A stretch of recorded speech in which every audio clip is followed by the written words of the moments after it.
The Oort Perimeter. Chapter 5. Great Scott, Lieutenant! We can't get a clear shot like this, shouted Barker. Just keep your pantyhose on. I'll get you a shot, said Pendleton. Barker glared at him, and then glanced over at Sidney, who shrugged. Barker rolled his eyes in frustration. Target window coming up, cried Pendleton. He then watched as the intruder slowed briefly, and turned slightly to his left as though searching for something. All right, loser, time to taste the power of number one, said Pendleton mockingly. He turned the Surgenius hard, dove under a nearby cloud of debris and soon emerged into the open, nearly colliding head-on with a massive asteroid. He then rolled hard and slipped down the left side of it so close that it made Eric swear loudly and grip his console in shock and awe. If he keeps this up, I'm gonna need to start wearing diapers, muttered Eric. As they emerged from behind the asteroid, Pendleton found himself exactly where he wanted to be. Do it, screamed Pendleton. A moment later the guns of the Surgenius burst to life. The intruder flinched and immediately rolled in surprise as a thick hailstorm of weapons fire descended upon it. Target taking hits, shouted Sidney. The intruder continued maneuvering frantically as it dove into the debris field again in search of shelter. Pendleton immediately turned and followed it in. The two ships then danced like predator and prey among the rocks, one seeking to flee for its life, the other pressing hard for the kill. Slowly, though, bit by bit, the intruder began to pull away. Pendleton struggled with all his skill and might to catch up to the intruder again. But he'd have no such luck. Despite its incredible speed, the Surgenius was simply not fast enough. Seeing that the intruder was getting away, Pendleton leaned over, quickly calculated a jump solution, and then pulsed the coaxial drive, sending the Surgenius ripping through the debris field and out in front of the intruder. Eric gagged when he saw what Pendleton had done. Lieutenant, please tell me you did not just engage the coaxial drive inside a debris field, he said with a hint of anxious concern. But Pendleton ignored him. Seeing that he was now in front of the intruder, he turned the ship around and flew nose to nose with it for a few moments. Perforate that sucker, he shouted. But before Barker or one could react, the intruder rolled out and dove down through the debris field and away from the Surgenius. Pendleton swore, backflipped the ship over a large asteroid behind him, and then dove down hard after the intruder. Everyone's stomachs churned in unison at this maneuver, despite feeling none of the inertial effects from it. Even so, it still put their stomachs on edge. Pendleton then flew across his controls like a madman, working desperately to squeeze every ounce of speed and inertia he could out of the ship in hopes of eventually catching up to, and overtaking the unknown vessel. It was at this point that Pendleton began to take notice of the intruder's tactics. There's something familiar about that pilot's flying style, he thought. Intruder has emerged from the debris field and is closing on the Siberia and the Okinawa. It looks like it'll pass between the two ships, said Martin. Pendleton perked up slightly. If this is who I think it is, he'll go between the ships, pull up, do a figure eight around them and then come out beside the Okinawa, he thought. As soon as the intruder slipped between the ships, it pulled up just as he'd expected it to. Pendleton then immediately went over the top of the Siberia in an effort to intercept it. His guess soon proved right as the intruder appeared above the Siberia and found itself nose to nose with the Surgenius. It immediately came to a full stop and looked on at him in surprise. Pendleton smiled in satisfaction. Gotcha. For several moments the two ships stood in open space and stared at each other. The Siberia and the Okinawa remained nearby, unable to see the intruder, but certain that the Surgenius could. As such, they held their fire and waited patiently for word from Eric on what to do next. As they waited for the intruder's next move, Martin's console beeped. Eric grunted in tense anticipation, and said, Lieutenant Martin, hail the dash, sir, you're not going to believe this, but the intruder is now barking IDF, said Martin. Eric looked at her in disbelief. Barking IDF? Who is it? He asked. It's reporting as the EX-33. It's the Anawaso, sir. Pendleton perked up curiously. The Anawaso? That's an experimental starship. Wait. No wonder I recognize those maneuvers, said Pendleton. The intruder is decloaking, sir, said Sidney. Hold your fire, replied Eric. To their complete surprise, a small, agile, experimental starship shimmered into view in front of them. Martin, verify what we're seeing is correct. Aye, sir, it's definitely the Anawaso, said Martin. Hail them. Aye, sir. Eric grit his teeth in anticipation as he waited for the reply. Moments later, the image of a strapping young lieutenant commander appeared on a screen above his console. Greetings, Commander. Would you mind lowering your weapons? We're on the same team here, he said with a grin and a chuckle. But Eric was not amused. If we're on the same team, then why did you run us around like that? You could have gotten someone killed, he asked tersely. My apologies, Commander, but we were ordered by Fleet Randy to come out here and conduct a test of your ship's new sensor array against our updated cloaking and sublight engine systems. It seems that we still have a few bugs to iron out, but at least we know that your new sensors work well, as does our sublight drives, said the officer. If this was a test, why wasn't I informed? Asked Eric angrily. The officer shrugged. If we'd announced the test, it wouldn't have given us the results we wanted. By putting you into a situation where you had to use your ship, and her new sensors, to their fullest, we were able to acquire all the data we needed. Anything less would have provided unacceptable and incomplete data. Do you realize how close we came to killing you? We could have shot you down. You and all of your men could have died for this stupid little test. The officer waved at Eric dismissively. Nonsense.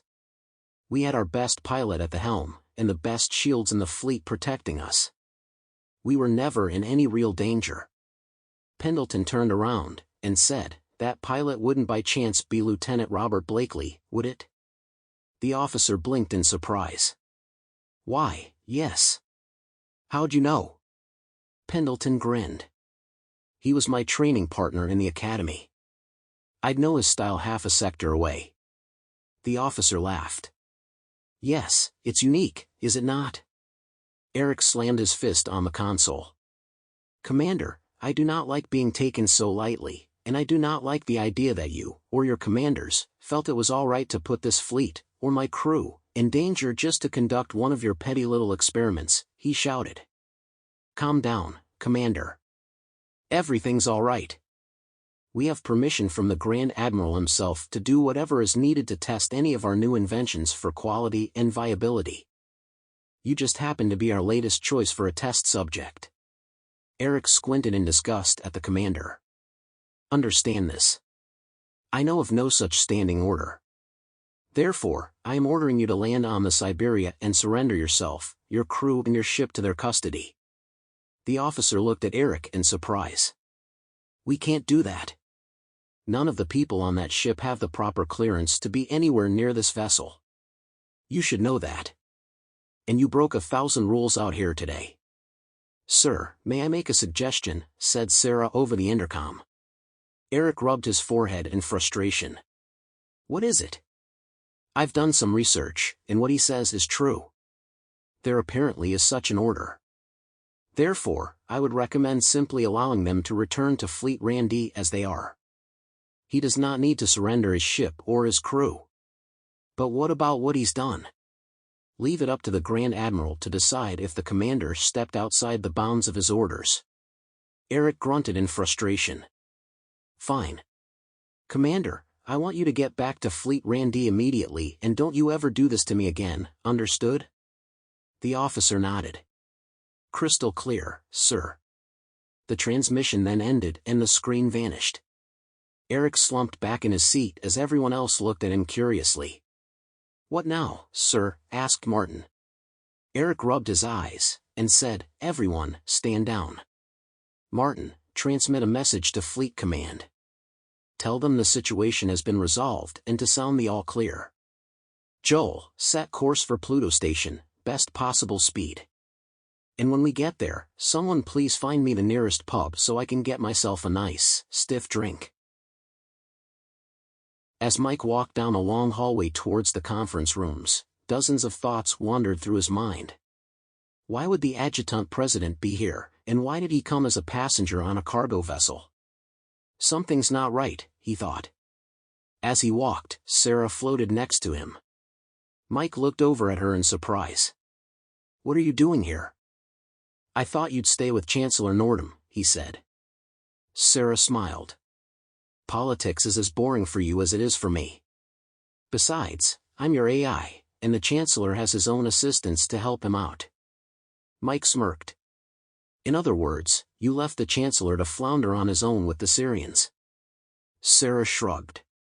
"Something like that," she said with a sly grin. As they continued, Sarah glanced over at Mike and carefully studied his expression as the smile faded from her face, with a look of concern replacing it. "This meeting bothers you, doesn't it?" she said after several moments. "It's not so much the meeting as it is who we're meeting and how he got here. Someone of his rank and stature would not travel anywhere without a nice ship, a very large entourage, and significant protection. To do less would put him at too much risk. Yet he has. That's what concerns me." "You're worried that something terrible has happened, aren't you?" she said. "Or that something soon will." They continued on for several minutes longer until an officer greeted them near the entrance to the secure conference rooms. "Grand Admiral, sir," said the officer as he snapped to attention and saluted. "I'm here to see our special guest," said Mike. The officer pointed down a nearby hallway, and said, "Aye, sir, he's currently seated in conference room for awaiting your arrival." "Is the area secured?" The officer nodded. "Aye, sir, she's locked down as tight as we can make it." "Good. Make sure it stays that way." "Aye, sir." Mike turned and walked down the hallway to a door emblazoned with a large blue number 4. He then placed his hand on the security pad next to it and waited until he heard a welcome chirp acknowledging that it had identified him. The door soon hissed open, allowing him to enter. He strode inside a few paces, before pausing in surprise. In front of him sat a tall, green-skinned, reptilian-like Gaekwan man in an ornate, high-backed chair flanked by 2 servants and a small cadre of guards. He quietly chewed on the body of a large rodent-like creature as Mike studied him curiously. The man studied him in return, as did his guards. The door soon hissed shut behind Mike as he cocked an eyebrow in curiosity. "Adjutant President Vasson, it's nice to see you again," he said. The Gaekwan man nodded slightly. "It is equally pleasurable to see you as well, old friend. However, my joy is tempered by a shadow that hangs over me," he replied. "What do you mean?" asked Mike. "Much has happened. But I cannot say immediately what that is." "Why?" asked Mike suspiciously. "Because, there are others here who were not invited." "I grow anxious at their presence," said Sin with a hint of apprehension. Mike looked around the room curiously, and then back at Vasson. "What are you talking about?" Vasson raised his webbed fingers and pointed one of them at Sarah. "Her? Who is she?" he asked. Mike looked to his side and pointed a confused finger at Sarah. "You mean her?" "Oh, yeah, that's right. You've never met her before." "Adjutant President, I'd like you to meet Sarah, my ship's AI," said Mike. Sarah curtsied slightly. "It's nice to meet you, sir," she replied. Vasson studied her with intrigue. "A ship's AI? This far from its vessel? How curious. I thought they were limited to just the confines of the ship they're assigned to, and the immediate area around it." Mike shrugged. "Normally they are. But Sarah is somehow special. We're still not quite sure how she does it, but she's somehow able to go anywhere she wants to, even up to considerable distances from the ship. That is why she is able to accompany me wherever I go." "Interesting. But, if you do not know how she does it, would it not be reasonable to ask her, as she would be most likely to know?" "He already has," said Sarah. "And you have not told him?" asked Vasson. Sarah shook her head. "Why is that?" he asked. "Because even I don't know how I do it. If I did, I'd gladly share it with him." Vasson drummed his fingers together thoughtfully. Indeed. So, you simply wish to be somewhere, and you are?" Sarah shrugged. Something like that. Is there a limit to how far you can stray? I'm not sure. I know I can go anywhere I want to within Sol system, but I don't know how far beyond it I am able to travel. Why not? Sarah grinned. Because, I have no desire to leave this system, nor stray far from my admiral. I try to stay as close to him as I can, because I am his AI, and he is my admiral. Vaesen nodded in understanding. And are you able to cloak your presence, to hide within a room without being seen? Sarah shook her head. I am not. If I am present within a room, I am in this form only. I have no other form. Especially not one that is invisible. This made Vaesen feel more comfortable. Very well then. Grand Admiral, would you trust this living program with your most valuable secrets? Mike nodded. Sarah, like all AIs, is completely obedient and trustworthy. While her and the other AIs have free will, and thus the ability to disobey orders if they feel it's in our best interests, they have never once revealed a single secret they were not asked to, even at the risk of their own destruction. Vaesen smiled. That is a very noble trait, even for a machine. It is. So, tell me, why are you here? I doubt you showed up just to say hi. Especially considering how you arrived here. Vaesen folded his hands and stared hard at Mike. No, I did not. I've come on business that is vital to the survival of both our species. The hair on the back of Mike's head stood on end. Those were words he didn't like to hear, especially coming from a leader of the Gaic Fawn. What is it that threatens both our races? He asked cautiously. Vaesen sighed. I'm not sure how to tell you this, but my government has been overthrown, and I am now a fugitive, hunted mercilessly by my many enemies, each of whom wish to kill me. Mike's jaw dropped like a rock. His mind reeled with questions, as well as many frightening thoughts. The Gaic Fawn were the protectors of Sol. If their government had been overthrown, especially by someone who was hostile to Earth, the human race was in a lot of trouble, and perhaps even doomed. After several moments, he collected himself, and said, When? By who? Vaesen waved his hands dismissively. The details are unnecessary. What is important, however, is why I've come here and requested to speak with you. I wish to request asylum.